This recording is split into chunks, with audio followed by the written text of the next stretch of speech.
In this video, I want to take you through my best settings for video on the Canon R7. So let's get into it.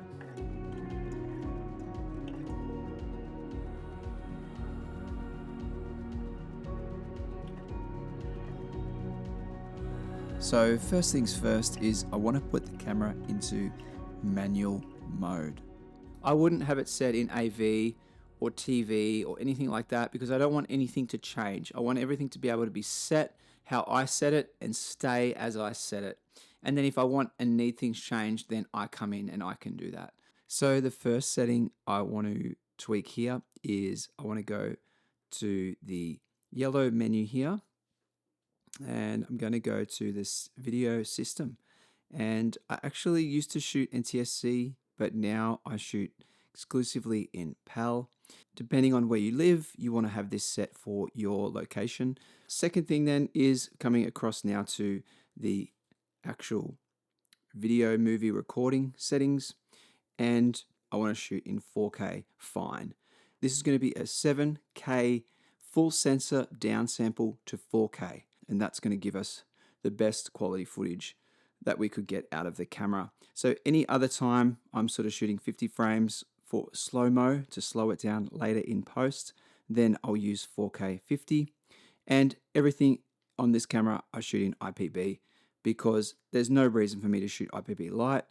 It's going to give you double the amount of record time, but depending on the card size you have, usually I have enough card available, so I shoot all in IPB.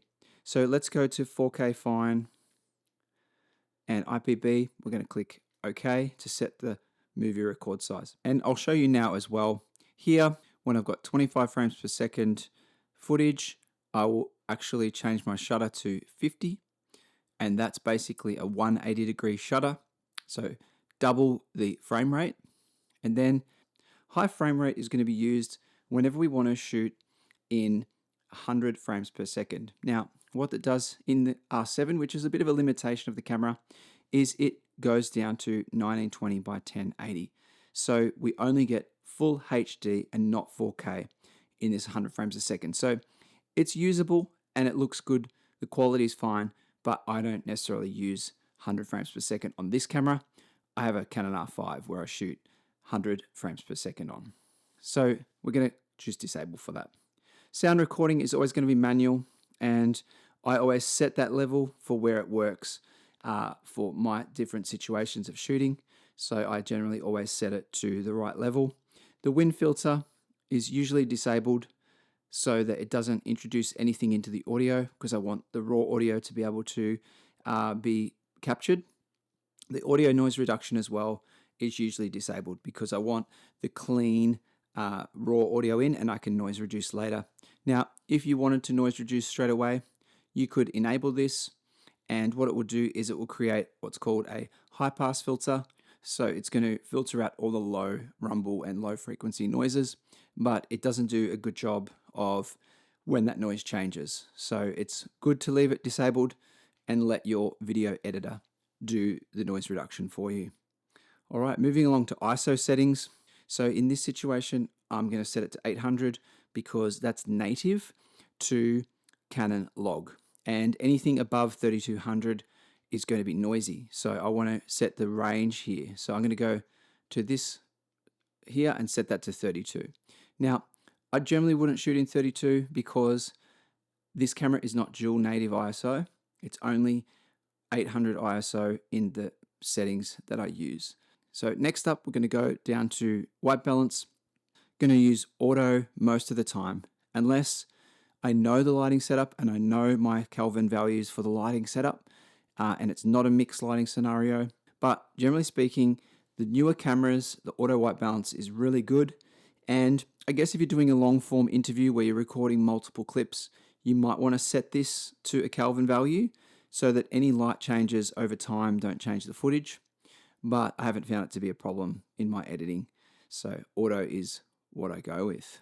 Custom white balance is then not necessarily if you're setting auto white balance. This is only for taking a photograph of a grey card and then using that photo to set the white balance. You can then have white balance correction if need be, but generally speaking, I think the auto does a good job, so I don't mess with that. Now, this is a really important one, the Canon Log Settings. Now, I always shoot on the Canon R7 in Canon Log 3. Now, the reason for that is because Canon Log 3 unlocks 10-bit 422 footage. So it gives you a better color depth and a better color rendition. You do have to color grade it later, but it just looks a lot better for the final product for what I do for my stuff. So I turn View Assist off, and I've gotten used to having it off. With it on, I'll show you that. Basically, it puts a look on the footage. So it already puts a contrast on the footage. As you can see, I'm just filming my screen here. And basically, it puts a color grade already on the footage.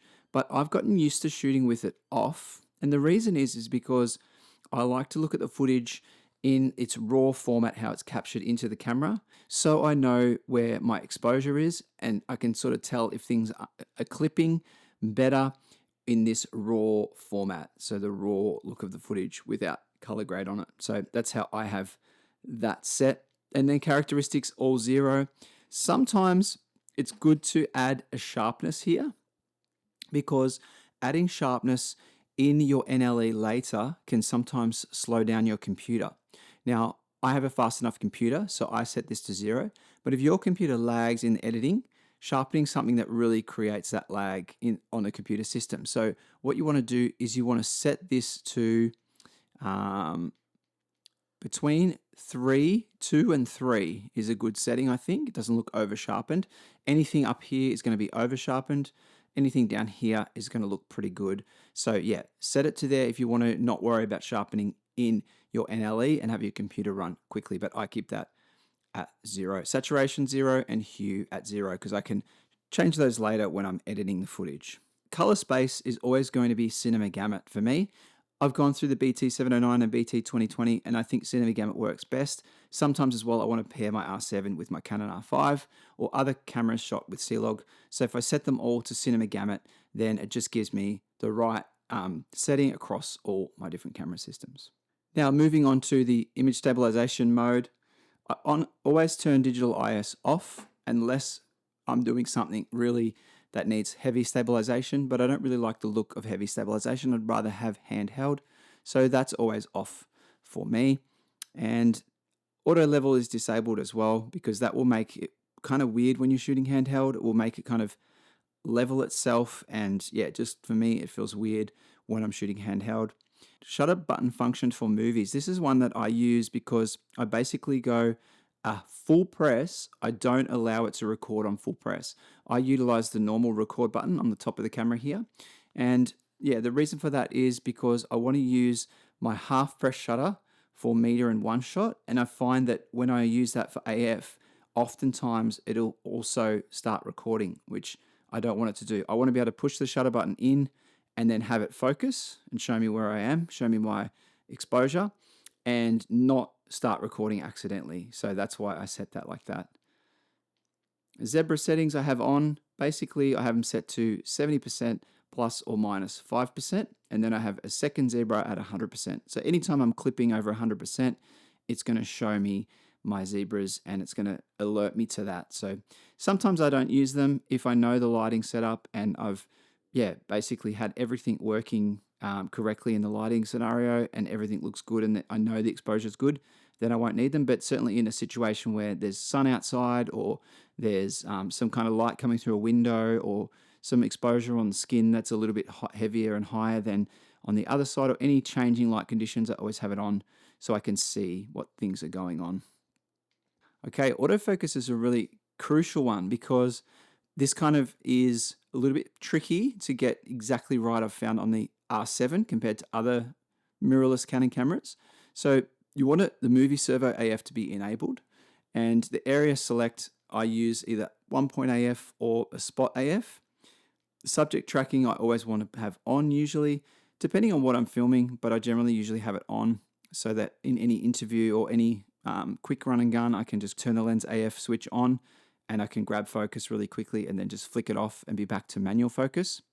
Subject to detect is people, eye detection enabled. And then switch track subjects, I just have in the midpoint there at 1. So I can basically go between the two with an easy quick click from the back screen. So the AF speed, I drop it down a little bit. So I don't want it to rack super quickly. I want it to take time to go between one subject and the other if I do change my focus point, so that it doesn't kind of ruin the footage and just look weird. So I have that kind of slow down, and sometimes I'll even slow it down more. If I'm shooting slow motion stuff, I will actually even slow that down even more so that it doesn't look weird in post-production. So having it there is a good setting for that. And the movie servo AF track sensitivity, I just have that in the middle as well at 0, and that seems to work well for me. Lens drive when AF impossible, I usually turn this off, and I've done another video about that, which you can see from my last video on the Canon R7. Yeah, I just don't like when it continually hunts after the subject moves out of frame or you're focusing on something else, so I turn it off. Focus guide I have on, so you can see now I have a focus guide in the middle here, so that shows me when I'm in and out of focus, and if I just take it out of focus, you can see it comes out of focus. When I come into focus, you can see now that it looks quite good when it's on focus. So yeah, I keep that on so I can see what I'm doing. And then the last menu here for the autofocus is electronic full-time manual focus I have on. Lens electronic manual focus is on. Focus ring rotation is normal. And this is a really important setting here to remember. RF lens MF focus ring sensitivity. So this one usually comes standard as varies with rotation speed. So as you go quicker with the focus, it will jump speeds. You want to set that to linked to rotation degree, and that's going to really help you when you're setting your focus manually. So always change that setting as well.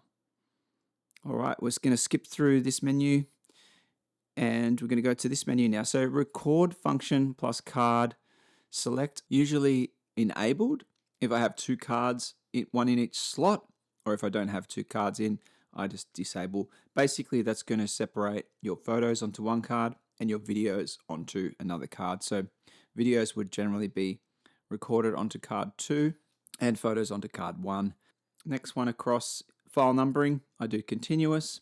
File name, I just add in this CR7, so Canon R7 underscore.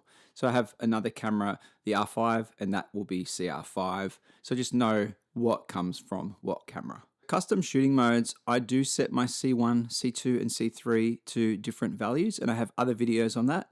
It's the same as my general settings for every camera that I use. So basically my C1 mode is 25 frames per second, 4K fine. My C2 is a 4K 50 frames per second with 100 shutter speed, and that is for my slow motion. And then my 3 is my high frame rate mode, so that's 100 frames per second with a 200 shutter speed. So I set all of those in Canon Log 3 as well, and I have another video on how you can get those set up. All right, moving along now to last couple of menu items here. Customise buttons, I do change one of the buttons here. I come into the video side here, and AF on button, which is right here, I change that button to record. So I basically use that button as a record button. And the reason I do that is because sometimes it's hard to press this button. Sometimes when you're holding the camera a certain way, it's actually hard to get your finger over the top. You can see at the top of the frame there. So what I do is I just have this button instead to help me to get to the record easier. So the way to set that up is in custom controls, across to video, down to there, and just set it here. So usually it's on this AF or AF on, AF off, or one of these. So you just come down, set it to this video camera here, and there you go. That then helps you to hit that record button on the AF button. Now, when you go back to photography, it's still set for photography as AF on. So it doesn't change it for photography, only for video. And that's great because it doesn't actually affect your video settings. You can adjust all your video settings and it doesn't affect your photography settings. Add cropping information is off. This is specific to photography settings. Audio compression is on. Usually I have that off actually. And if you click info there, it'll basically specify whether to compress the audio data recording with movies. The sound quality is better when data is not compressed, but the size of the uncompressed data is larger. So I'll generally have that as off because I want to get the raw audio into the camera, just like I want to get the raw footage from the Canon Log setup. Release shutter without lens. Generally I have that on. The reason being is sometimes I use a manual lens that doesn't have any function, and so it won't actually let the shutter open and it won't let it record without having that on. So if you ever put a lens on that is a manual lens or an older lens like a cinema lens and you adapt it on there and it doesn't let you record, this is probably the settings. So it's deep in the settings, but yeah, turning that on allows the shutter to open even when it thinks a lens isn't connected. So that's an important one to have on. That's all for the setting menu. So what I might do is just show you a little bit on the quick controls here before we wrap this video up. And quick controls here, you'll just see basically you've got the option to select which card to play back on. You've got your AF function, ability to, set all of that. You can then also choose your footage within here, which is really good. You don't have to go into the menu system. You can do it all here. So with the touchscreen enabled, that works really well. Then you've got your audio settings. So you can dial those in for the environment that you're in. You've got your output volume as well. Currently it's at 12, but you can dial it back there if you need to really quick. So this quick control menu I really like. You've got your different levels of digital stabilization as well. I have it off usually so I can get the full sensor readout. And that's kind of showing you through the quick menu there. You've also got your ISO that you can sort of jump around with. You can change your aperture as well without touching the lens, which is really nice. And again, you can adjust your shutter speed all there as well within the quick menu.